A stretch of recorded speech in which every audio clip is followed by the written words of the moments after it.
Deborah walked out of the office with a weary gait. It was getting dark outside, and she hurried home.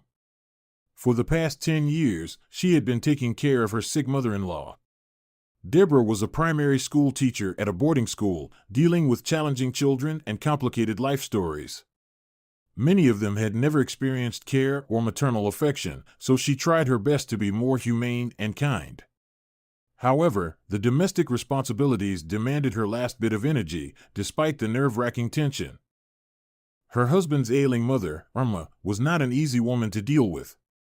Their only adult son, Kevin, had been living and working in another city for a long time. Her husband was a calm person and always tried to reconcile them with his mother. Irma rented out her apartment to tenants and gave the money to her son. At least that's what Deborah thought. And today had been an especially challenging day at work.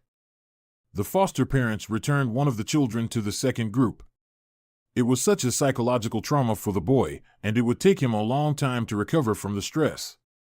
Deborah, more than anyone else, knew how much effort would be needed to bring him back to a normal life.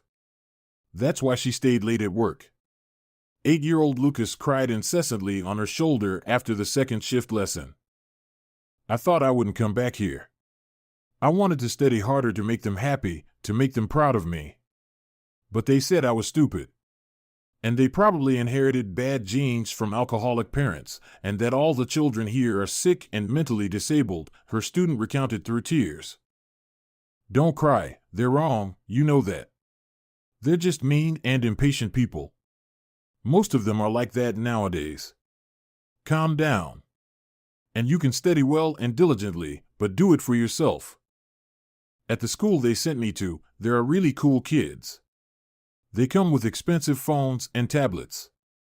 And the teachers there are unfair to kids like me. Their cruel teasing is a normal thing there. No matter how hard I tried, I couldn't study well. All right, come on, stop crying. Let's go wash up. You're home now. Every time after such incidents, Deborah's kind heart ached. She quietly opened the apartment door and listened.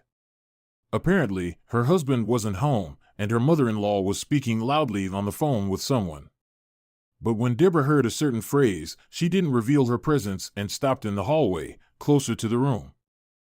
You know what a failure our Deborah is. We were at the notary's office yesterday. Did Kimberly tell you? So, where's her gratitude? Yes, that's right. The current daughter-in-law takes care of everything, cooking and providing. No, I don't help her, she manages on her own. Her salary isn't enough even for the essentials. Franklin, my son, provides for her. You missed out on your happiness. And she's holding onto him tightly. From the beginning of the conversation, Deborah knew who her mother-in-law was talking to. She was Franklin's second wife. His first wife, Linda, tormented him with constant complaints and baseless jealousy, but she had a character similar to Irma, and they got along well. However, Irma never took a liking to Deborah from day one. She accused her of luring Franklin away from the family. Although, judging by everything, he was happy to escape from his hysterical ex-wife. They got married due to the first fiancé's pregnancy. It was the cunning mother-in-law and her friend, Miranda, the future mother-in-law, who made a great effort. And 5 months later, their daughter Kimberly was born. The young couple lacked understanding, respect, and support. That's why meeting Franklin and Deborah became true happiness. It was a discovery for Deborah that her mother-in-law had already managed to transfer the apartment as an inheritance to her beloved granddaughter, who hadn't worked anywhere. Do I not give you enough money each month for your needs? Irma continued. Well, this is interesting, thought the daughter-in-law. I had no idea she was also giving them money. What about my son? He was left without an inheritance. And I foolishly tried so hard to please her. I took care of her while she was bedridden, cared for her, and there's no gratitude at all. Her mother-in-law had long regained her strength, but continued to live off others. Meanwhile, she complained to us about her weakness and dizziness. It was hurtful and painful to tears.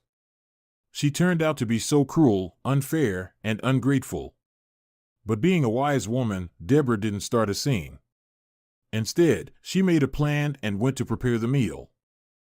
"Hello, everyone," her husband's voice interrupted her thoughts. "I'm home. Let's go have dinner," Franklin, his wife, called him to the table. He was telling a story, sitting at the table and enjoying the fried potatoes with meat when his mother entered the kitchen. "I don't eat fried food," she began with a complaint. "I know," the daughter-in-law replied. "You're home all day, and I thought you had already eaten. That's why I only cooked for Franklin and me." "I haven't had a good dinner in so long." Her husband reached for his cup of tea. Deborah watched as her mother-in-law choked on her own anger and deliberately left the kitchen. "Did you two have an argument again?" Her husband looked at her. "No. But I need to talk to you. It's awkward to bring up such a conversation, but it seems your mother is supporting both Kimberly and your ex-wife, Linda." And without hesitation, she transferred the apartment to them. "Did you know?" "How could I have known? She does whatever she wants and doesn't consult with anyone. You know, darling, your mother has fully recovered but continues to take advantage of our care. Such injustice has been bothering me for a long time. Let's do something about it, or you talk to her and make her do what's right. Remember how much we endured until Kevin finished school? He studied on his own, got into university on his own. I even had a hemorrhage, and we lost a child 9 years ago, and I didn't even go to the hospital then because who would take care of your bedridden mother? You were always at work. If you don't remember, I sacrificed everything. And you just kept saying, just bear with it. She's a living person. Have pity on her. Well, I don't need her or her apartment, but it's heartbreaking for our son. And I already know what I'm going to do. I'll take custody of the child or adopt him. I've wanted to do it for a long time, ever since we lost our child. So many unfortunate children are deprived of parental care. If it weren't for your bedridden mother. As it turns out, she's not as sick as we thought," Deborah said, choking on the betraying tears she finally let flow. "We have raised a wonderful son. And that means I can raise Lucas too. It's just that he won't have a peaceful life in an orphanage. We need to save him." Franklin tenderly embraced Deborah, and she trustingly rested her head on his shoulder, feeling a little calmer. "You know, my dear, I will always support you. Well, forgive my mother. I know how much she can hurt without even realizing it." "Tell me more about Lucas," Franklin requested. "He's the dark-eyed boy who was taken into that wealthy family a month ago, right?" "Yes, that's him. Those inexperienced wealthy parents took the boy in, and yesterday they returned him without any explanation. They said they didn't want him." "Then let's really give him a home," Franklin suggested. Deborah held onto her husband tightly. "You know, I never doubted you. I love you.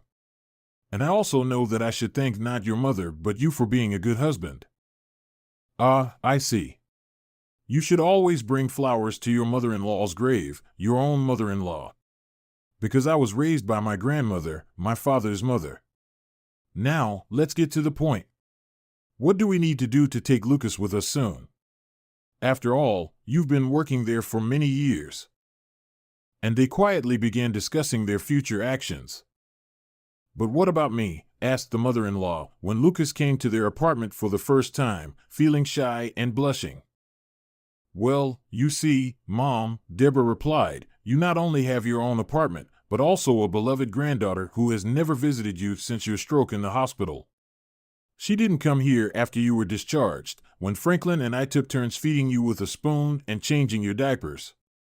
But thanks to our care, you recovered in 3 years. By the way, Mom, we're not kicking you out, but we'll all have to make some adjustments. Lucas will be living with us." The mother-in-law started making phone calls and packing her things into a large suitcase, but she never left. As it turned out, Kimberly quickly moved into the grandmother's apartment, evicting the tenants, and started looking for clients to sell the grandmother's living space. The mother-in-law started calling her daughter, Kimberly, complaining about Deborah, but she refused to take Irma in and rudely asked her not to call anymore. The young woman had no use for the grandmother. Now it's time for the mother-in-law to be bitterly disappointed and cry with frustration. She stayed with her son's family. Where else could she go? She couldn't live at the train station. It so happened that Lucas and his mother-in-law spent a lot of time together while Franklin and his wife were at work, and they even became friends after a while. "Grandma, let me show you to the kitchen. Please, have a seat. Let me make you some tea. And I'll peel the potatoes for the soup myself, don't worry." The boy melted his mother-in-law's heart with his childlike sincerity, his desire to please, and his eagerness to be liked. "Did you do your homework, my little helper?" she asked sternly. "Yes, Grandma. We didn't have much. Mom will check everything when she comes home from work." "Let me check it for you. Mom will want to relax, I think. She has her own lessons, notebooks, and annoying students." The grandmother resigned herself, calmed down, and even started helping Deborah with the household chores. And the boy would often give his grandmother a tender hug before bedtime, wishing her a good night.